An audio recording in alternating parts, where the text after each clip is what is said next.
Deixeu-nos treure una miqueta de pit a l'inici d'aquest 2023.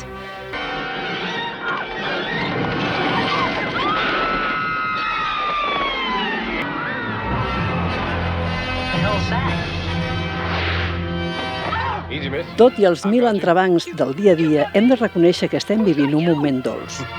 Vam acabar 2021 amb el reconeixement de la revista Time Out, que ens escollia com la millor sala de cinema de Barcelona. A mitjans del 2022, l'Acadèmia del Cinema Català ens atorgava el Premi Pepón Coromina, en reconeixement al risc i l'aposta que implica mantenir viu un cinema i convertir-lo en un espai divers i acollidor on conviuen un gran ventall d'iniciatives. I vam acabar 2022 escollits per la xarxa Europa Cinemas per acollir la nit del cinema europeu el passat mes de desembre, un acte en el que més de 200 persones van poder gaudir de la pel·lícula France de Bruno Dumont, escollida pel cineasta Albert Serra, que ens va parlar de les seves fílies i fòbies en una conversa sincera i personal. Pels que no vau poder gaudir d'aquell moment en persona, aquí el teniu enregistrat. Benvinguts a Cineastes Cinèfils, el podcast de Cinemes Girona. Per celebrar la nit del cinema europeu podies escollir una pel·lícula europea, com ha dit el Toni, i has escollit France de Bruno Dumont. Per què aquesta? He mirat totes les que hi havia a la llista, que no hi havia gaire res, diguéssim, remarcable. Jo mateix he demanat no sé quantes vegades, moltíssimes vegades, ajuda mèdia i mai n'he obtingut cap. O sigui que, com jo, molta gent que conec i molta gent respectable. I en aquella llista, ja et dic, bastant fluixet. La veritat és que Europa té coses bones i dolentes i no se sap mai, però aquesta és té bastants de punts a millorar. M'agrada molt en Bruno Dumont, no sempre, és un director irregular, com tanta gent interessant avui en dia, que és difícil d'establir que que tinguin com una carrera en què cada vegada, i sobretot francesos, perquè a França, saps, tenen l'avantatge de que hi ha molta més producció i de que poden arribar a ser molt més prolífics. Molts d'ells treballen bastant ràpidament, de fet, depèn de la persona, depèn del caràcter també, però en general, jo què sé, molta d'aquesta gent fan una pel·lícula per any, quasi bé. Llavors, no es pot encertar tan sovint, però Bruno Dumont sempre és un plantejament interessant. I aquesta pel·lícula, curiosament, que és una pel·lícula bastant... Per mi és una pel·lícula sobre les altres pel·lícules, encara que sembli que aparentment tracta sobre el tema de la premsa i d'una manera bastant caricatural i bastant punyent.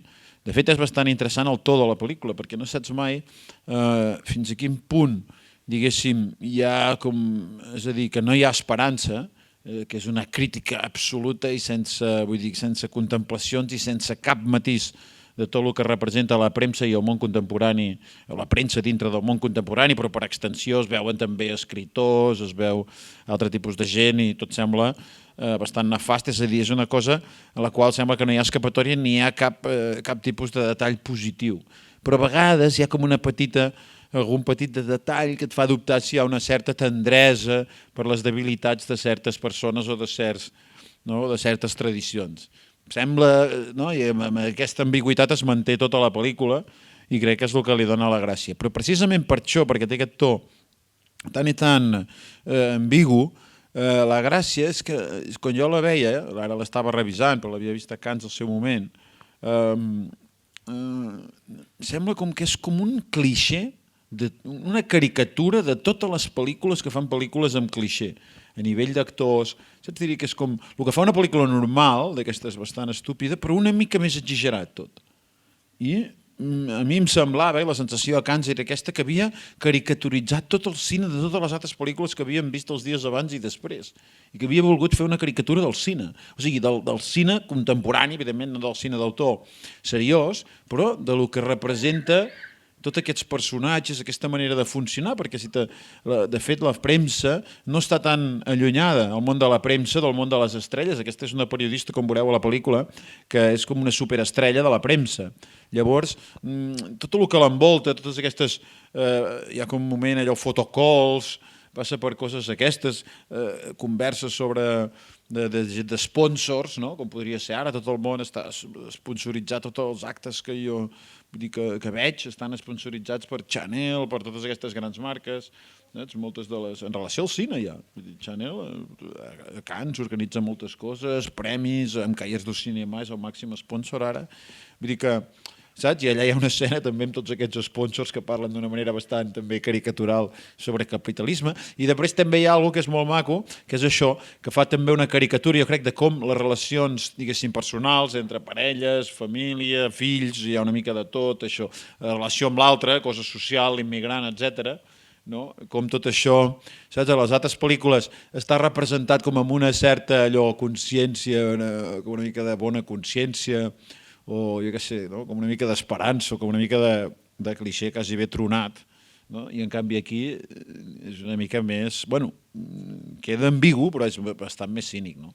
De fet, el millor moment de la pel·lícula és quan es troba amb aquesta espècie de candidat que sembla de dreta, que sembla que ha de pactar, que li fa una entrevista amb un partit d'extrema dreta, semblaria, que està com amb tentacions de pactar, però que ja és un personatge molt a la dreta, per lo que dedueixes del que diu, i és on desemmascara, diguéssim, tota la falsetat i la banalitat de tot el sistema en general.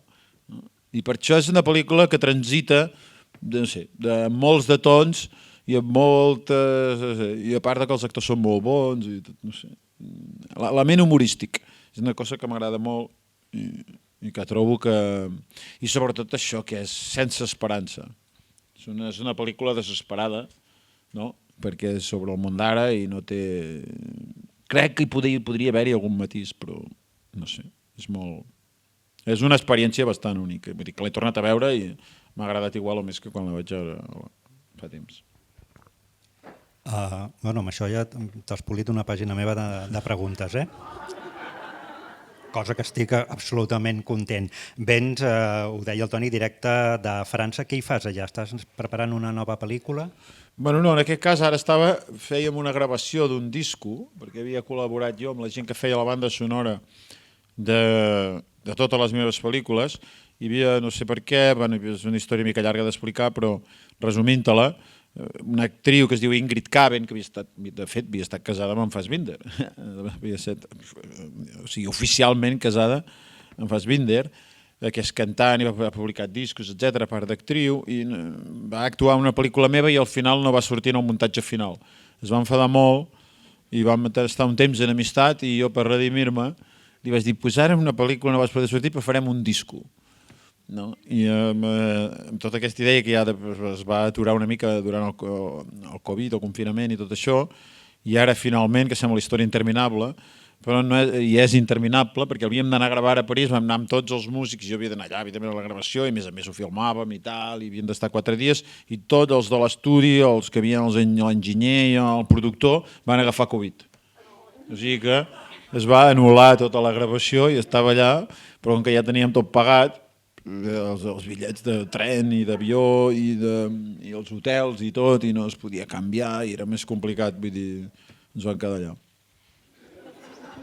Fent turisme, turisme, diguéssim, absurd. Ni turisme no va arribar a ser. Al igual que diverses de les teves pel·lícules, France parla del poder, de la pèrdua del poder, de la corrupció del poder. La teva filmografia té alguna cosa de cine polític, de crítica sempre constant? És que el poder...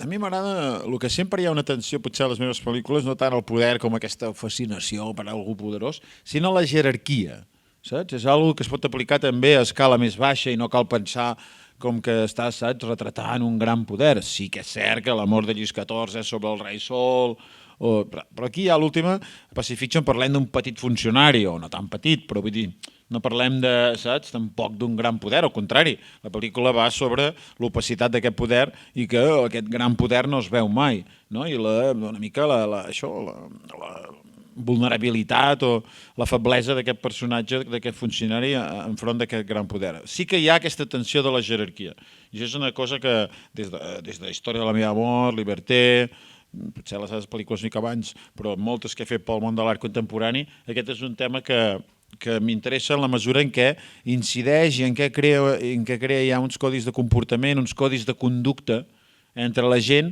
i que transgredir-los no és tan fàcil. I que la jerarquia, diguéssim, imposa, normalment sol ser una jerarquia social, no? Una jerarquia, diguéssim, econòmica o lligada a lo social, a lo econòmic, a la bellesa, a la joventut, jo què sé, totes aquestes formes que hem vist tantes vegades, però que això sí que crea una tensió i que jo trobo que és com d'alguna manera una fricció inevitable i que trobo que és inevitable i m'agrada explorar-la una mica, així amb una mica fins i tot un cert punt lleuger de cinisme, perquè saps? Això sempre existeix, sempre existirà i pretendre que no és així, vull dir, en qualsevol forma de relació hi ha una forma de jerarquia, en uns aspectes a favor i en contra. I tampoc no està repartit equitativament, a favor i en contra. Hi ha gent que està bastant desfavorida amb aquestes jerarquies, vull dir, en molts aspectes. Però no és un problema ni social ni res, és una forma de jerarquia íntima, un tema molt fassbinderià, de fet. Saps com la conflictivitat o la problemàtica social, si no passa a través de lo íntim, saps? No té, és un filtre, diguéssim, propagandístic, és un filtre clixé, saps? No té massa interès, no? És a través de la intimitat que té gràcia. I aquí, en aquesta pel·lícula, també es veu una mica això, malgrat que és molt caricatural, tot el que els hi passa íntimament als personatges, però es nota que hi ha alguna de... No? Bueno, evidentment viu en un moment que és totalment fictici, que és el món de la televisió. És un món bastant interessant. Jo com penso que el president d'Ucrània era un tio que era un actor de televisió, vull dir, saps? M'espanto bastant. També bueno, actor, no? O no sé què feia a la televisió. Sí, bueno, feia shows, feia... Shows. Parlava... Bueno, doncs mira, ara compara, veuràs tu... No sé què és pitjor, vull dir, si una espècie de tio que ve de la KGB o un tio que ve de la televisió. Aquí, implícitament, aquesta pel·lícula es fa aquesta pregunta. Perquè aquest món que retrata és tan absolutament grotesc i indigne que te fas aquesta pregunta i dius què és pitjor, un que fa shows a la televisió o un que ve de la KGB? També a la teva filmografia parles dels mites, de les criatures sorgides de la literatura o de les llegendes, els Reis Mags, Don Quixot, Dràcula, ara que es llegeix tan poc els llibres com a font inesgotable de creació sempre? Jo sempre ho he dit, molta de la cosa de la meva cinefília, que potser tenies ganes de parlar-ne, ve més dels llibres sobre gent que ha escrit sobre cine, que no pas, quasi, evidentment de les pel·lícules he sigut molt cinèfil durant sempre, però a un cert moment ho vaig oblidar-ho, no? Més o menys. No és perquè continuo investigant petites coses parcials que realment m'interessen, del passat, del present sí que estic bastant al cas de tot el que és els directors, vull dir que, saps? Que fan coses interessants o que em poden inspirar a mi. De fet, m'inspiro més del que fan altres directors actuals, o m'inspiro, o d'alguna manera robo, no? Coses i metodologies i idees, no? En directors actuals que no pas aquesta idea de la cinefília com d'una cosa del passat que ja vaig fer i de seguida la vaig deixar aparcada, excepte en aspectes molt concrets de coses una mica estranyes, radicals, que sí que intento descobrir. Però per contra, el de la cinefília a través de l'escriptura sobre cine sí que continua vigent i de fet és el que faig més, llegir sobre cine, sobre gent que escriu sobre cine, gent que m'agrada i que no sé, m'il·lustra més que no pas veure les pel·lícules. Ja no... Veure les pel·lícules no m'interessa massa. Per cert, ara que s'apropen les dates, si no l'heu vista, us repetiu El cant dels ocells. Sí, bueno, és sobre els tres reis d'Orient, no? I sembla que és una cosa, una bona avinentesa. A més, ara van fer un altre un escàner del negatiu de 35, ara amb molta qualitat, així, pels temps moderns, i crec que es pot veure en tot el seu esplendor. Què volies explicar amb El cant dels ocells? No vull explicar res, a cap pel·lícula he volgut mai explicar res perquè no tinc cap idea i no tinc res a dir, sincerament.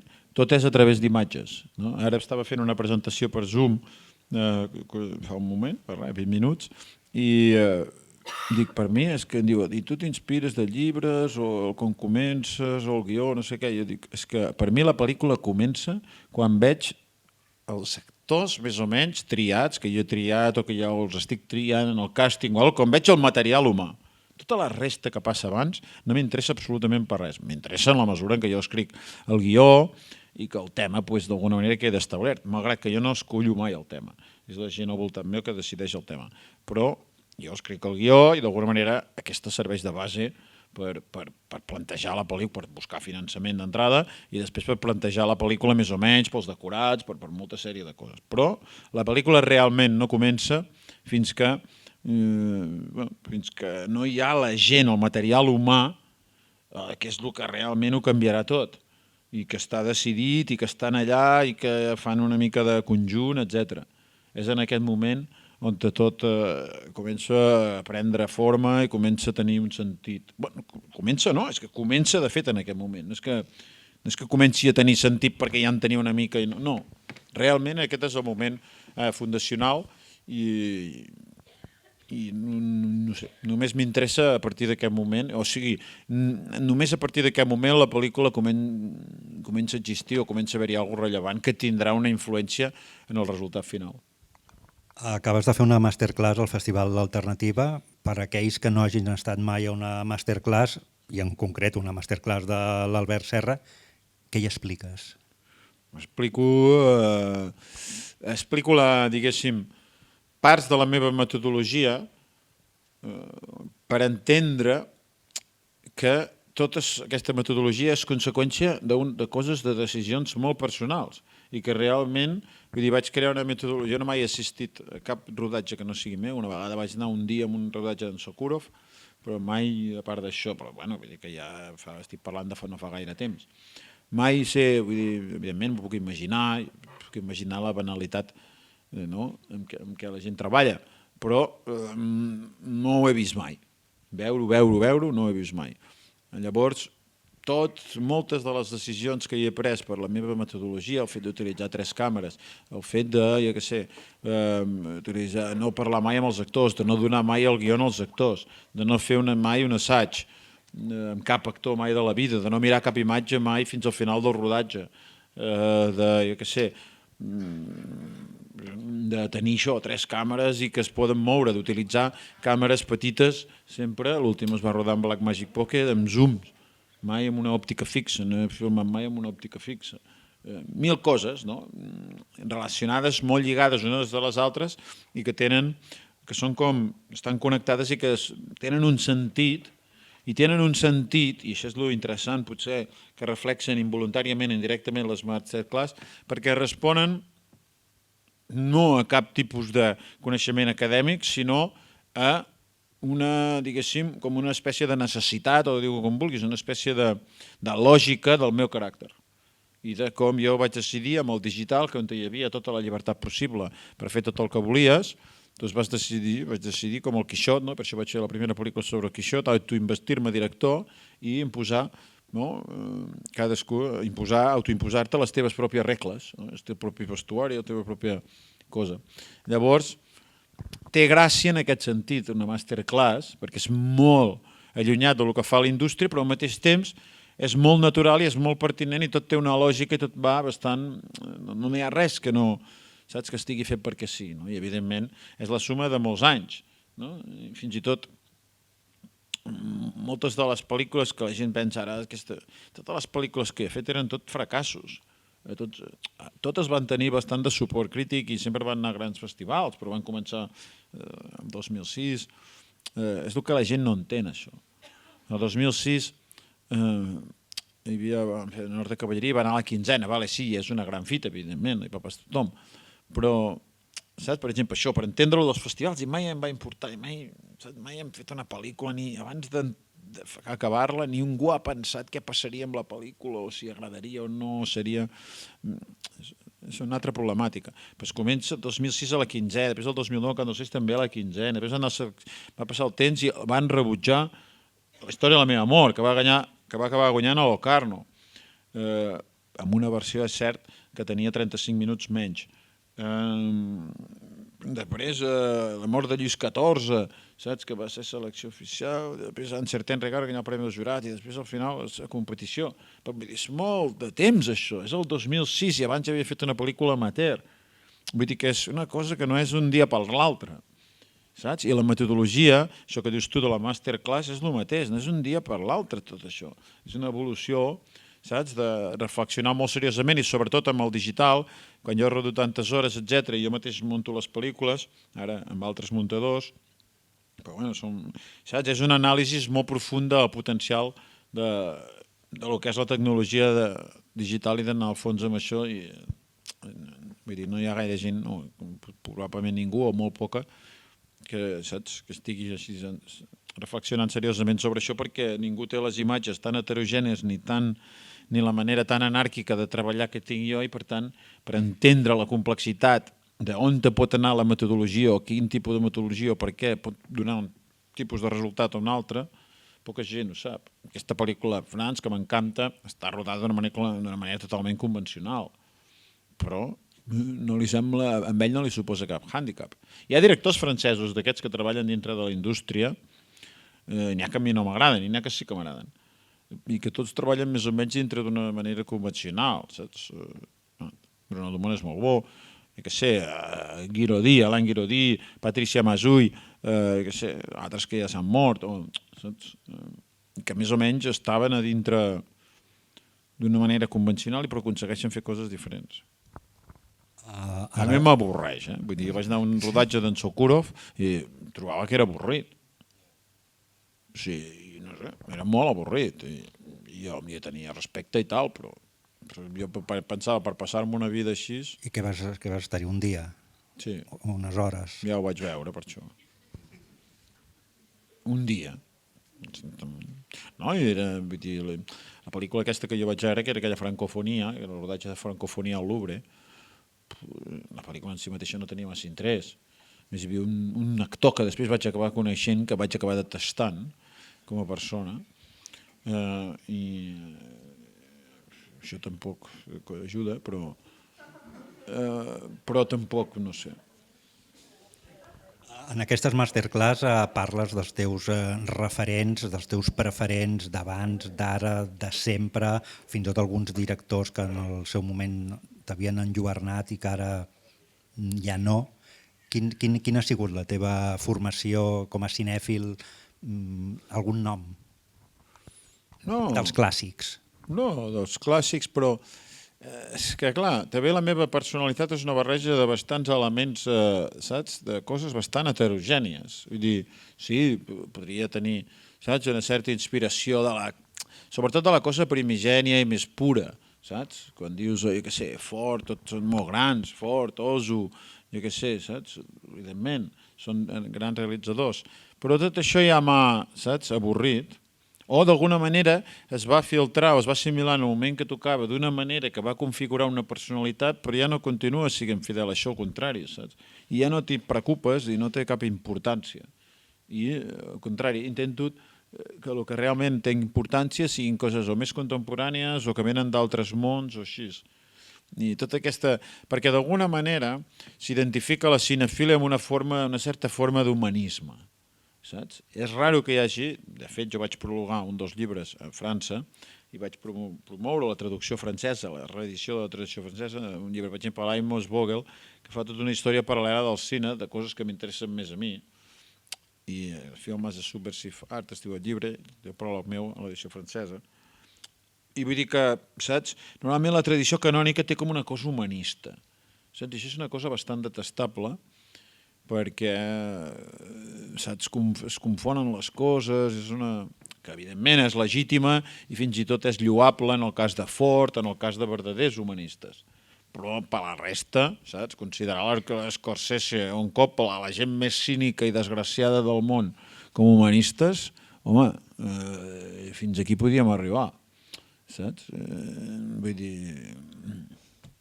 I clar, tota aquesta cinefília confon termes i no m'interessa formar part d'això ni pensar-hi. A més, penso, i ho he dit també abans, el cine, estem aquí en el cine europeu, no? I celebrant el cine europeu. És que, vull dir, del que quedarà dels anys 70 cap aquí, no hi haurà cap americà. Ni un. O, no sé, gent que fins i tot avui la gent no coneix. Però vull dir, el cine americà és completament irrellevant. És una cosa completament obsoleta. Era una cosa que tenia sentit en un moment primigeni d'innocència, saps? I que hi havia aquest moment fundacional de l'imatge, d'una espècie de fe, no? Lligada amb una innocència, com si fossin els pioners de l'Oest, ells mateixos conquerint l'Oest, saps? Inventant el cine. Però com això està fet, quin sentit té? No té cap sentit. Saps? No té cap tipus ni de rigor, ni d'interès formal, ni de res. Tota l'evolució del cine fins ara, és tot cinema europeu, des dels 60 fins ara, no hi ha, tot és cinema europeu, no m'interessa absolutament cap director americà. I m'encanta el país, ojalà tinguéssim els calés que ells tenen i els anés tan bé com amb ells els hi va, però amb cine no els hi va gaire bé. Parlem de calés. Costa trobar calés? Cada pel·lícula és un món diferent i no em passa a mi això, li passa a tothom. Fins i tot gent famosa, és una lògica diferent. No és un tema que me preocupi ni que ho trobi rellevant. Saps? Totes les pel·lícules que he fet més o menys s'han fet i de fet això porta sorpreses perquè pel·lícules que pensava, ostres, no sé, sembla que no està tan ben... Saps? O sigui, el grau de finançament, el grau de facilitat amb el finançament no diu absolutament res del resultat final de la pel·lícula. Pel·lícules que, saps, allò estaves patint dificultats econòmiques extremes i en canvi, saps, el resultat final és encantador i d'una lleugeresa i d'una, diguéssim, que no reflexa per res d'aquesta tensió. I al contrari, pel·lícules més ben finançades, a l'interior només hi ha tensions fosques i estranyes.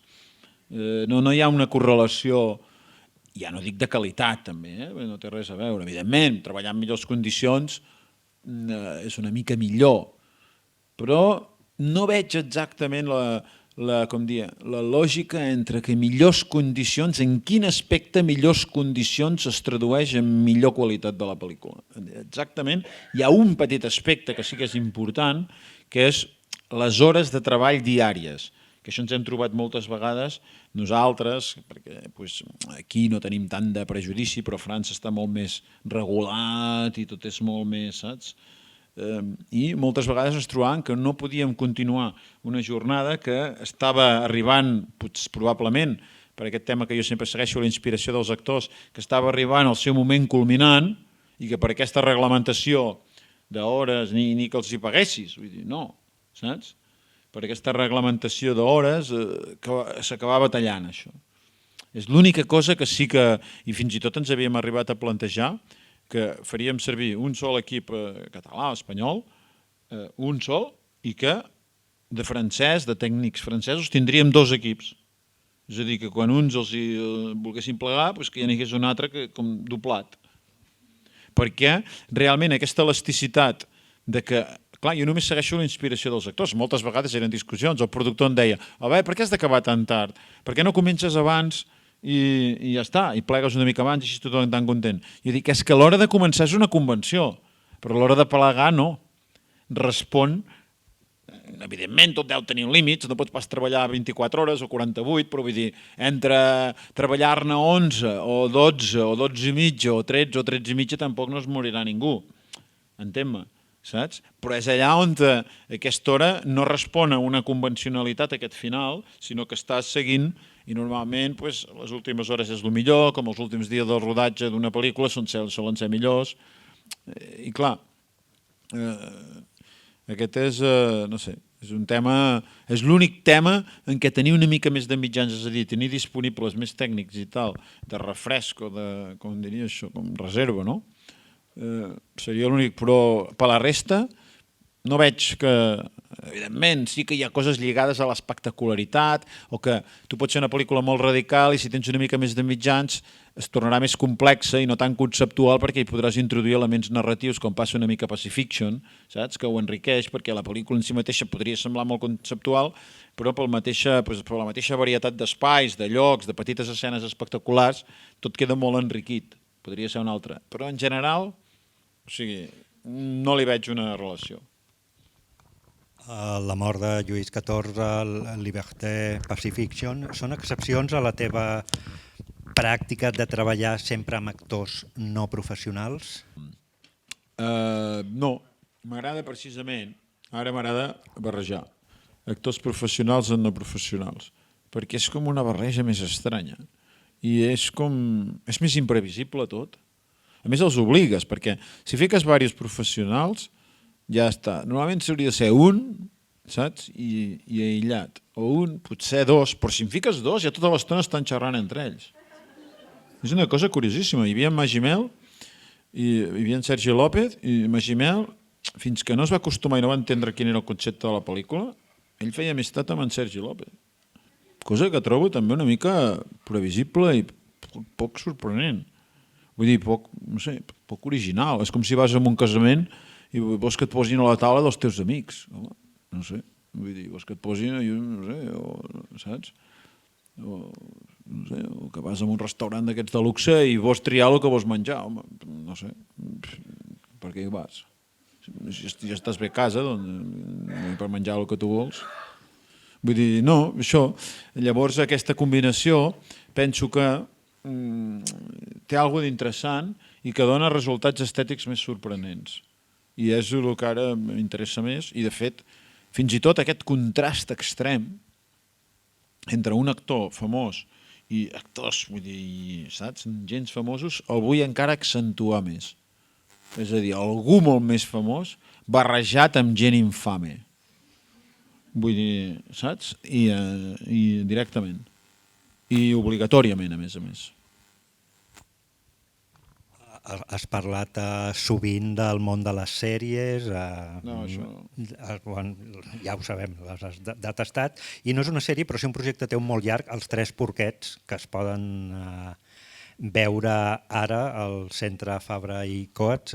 Què s'hi trobaran? Si demà hi van, què és? No, és una pel·lícula de 100 hores, bueno, una espècie d'exercici una mica conceptual, perquè estava pel món de l'art i tenia sentit com a performance, com a instal·lació, com a pel·lícula, diverses coses al mateix temps.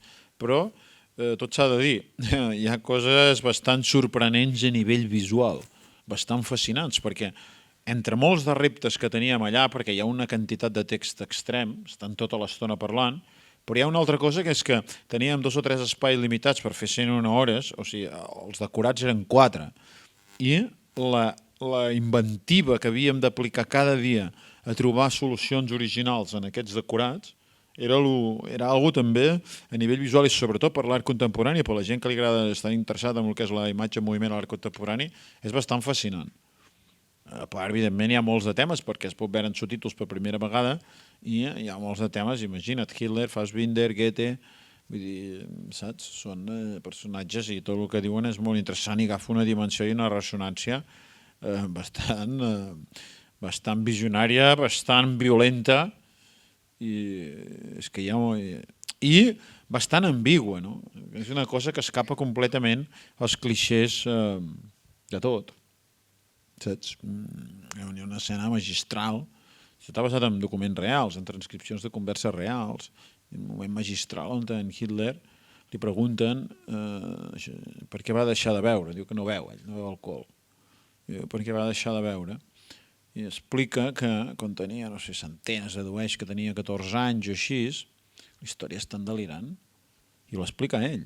Quan tenia 14 anys va anar a celebrar que va acabar el col·legi, 12 o 14, no sé, va acabar el col·legi o el que fes, i van anar-ho a celebrar amb els amics, i van beure una mica, el típic, i l'endemà no se'n recordava gaire de res, allò per celebrar que havien acabat el curs i que havien tret el diploma i tal.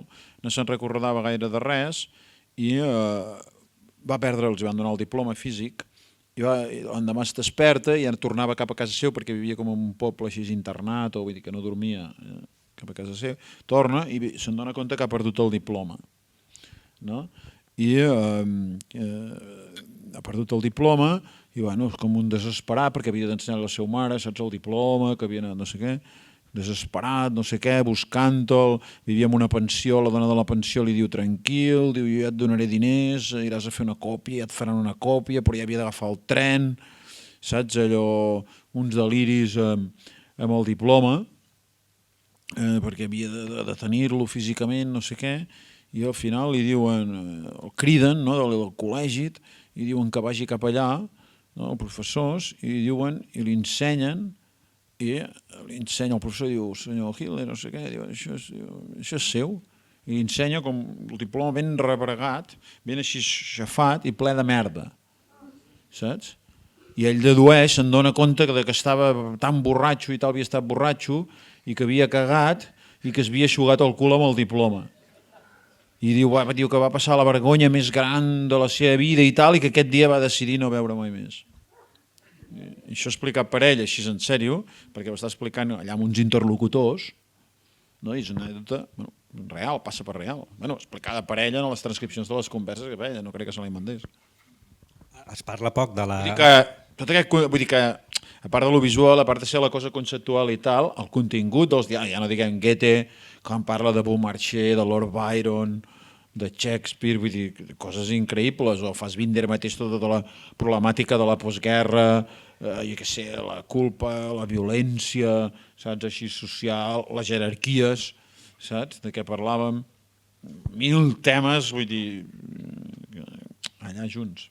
Hi ha un parell de preguntes més. Abans has citat la teva primera pel·lícula, que l'has definit com amateur, però a mi m'agradaria que la gent la veiés. Hi haurà alguna possibilitat, algun moment que es vegi? No, perquè no considero que sigui, és com si... Saps? Una vegada la vaig ficar allà a Rotterdam, al festival, perquè em van dir... Perquè hi ha una secció que es deia First Time First, que era com... que eren obres que mai es havien vist com els primers intents o les primeres coses amateur de directors famosos. Hi havia coses de Jim Jarmusch, que havia fet així com en Super 8, d'Almodóvar, que no es coneixen, no les que es coneixen, coses prèvies, coses que no són les que no comença la carrera canònica de la gent, saps, diguéssim, i que molts d'aquests directors havien acceptat d'ensenyar-ho en aquest context, però si no, no té cap sentit. És com si algú diu, vull veure els ruixos de la pel·lícula. Per què vols veure els ruixos de la pel·lícula? Això són els ruixos d'una carrera, saps? Per què els vols veure? Quin interès té veure els ruixos d'una pel·lícula? Cap ni un. El que compta és la pel·lícula definitiva i una carrera, saps, va marcada per els verdaders punts d'inflexió, no? I els verdaders moments importants, que és la pel·lícula de l'artista conscientment artístic, i ja està. Alguna frase, alguna reflexió per acomiadar... Bueno, doncs que veuran avui que estic content d'estar aquí.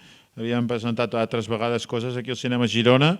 Representa aquesta cosa de les sales europees, que realment... Reivindiquem les sales, Reivindiquem la sala, perquè jo sóc el primer, perquè no tinc tele, no tinc internet a casa, no tinc tele, no n'he tingut mai, ni internet tampoc, o sigui que...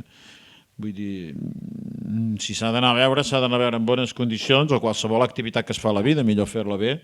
No compta tant la quantitat com la qualitat, i mai millor dit, no? En una plataforma quanta quantitat tens? Molta qualitat, que és zero.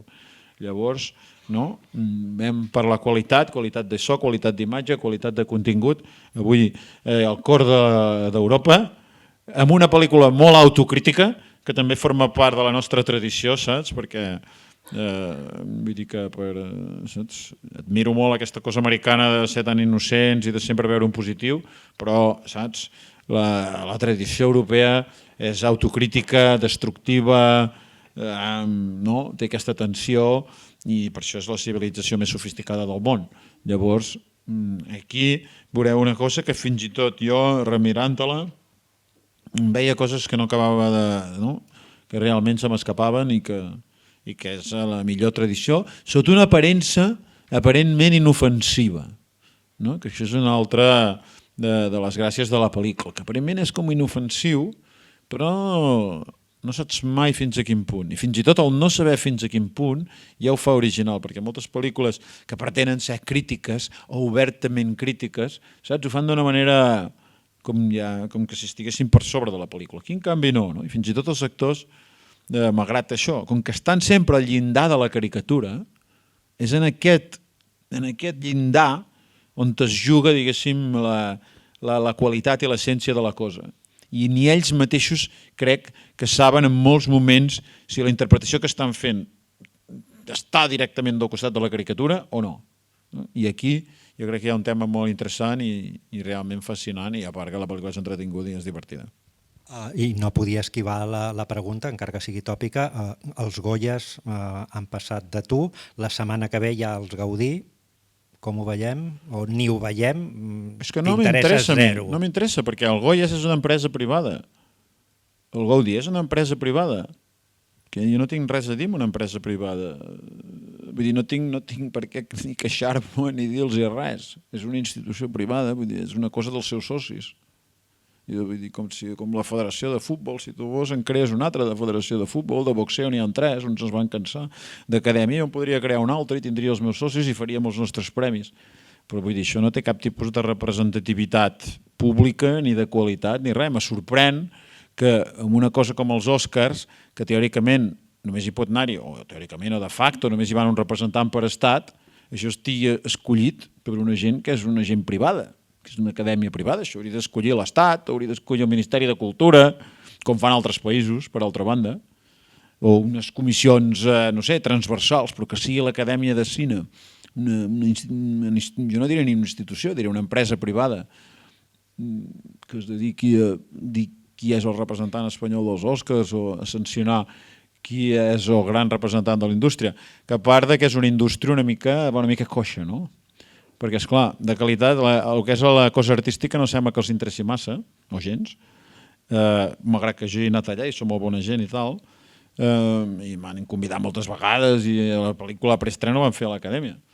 Vull dir que són molt simpàtics, però l'artístic no els interessa i intenten crear un model, des del meu punt de vista, fals del que és una indústria que ja no existeix, o que existeix molt, diguéssim, falsament, i que ni tan sols està connectada amb el que estem veient aquí, que és el cinema europeu, perquè jo sóc dels pioners, o algun altre, de fer-ho així seriosament, però vull dir, aquesta gent, a Europa, coproduccions amb Europa, etc., és una cosa que els hi quedava molt lluny i encara els hi queda molt i molt lluny.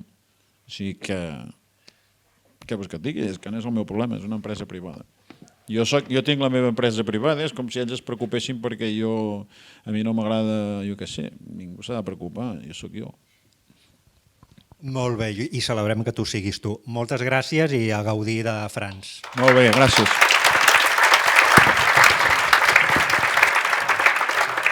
Rolling, rolling, rolling.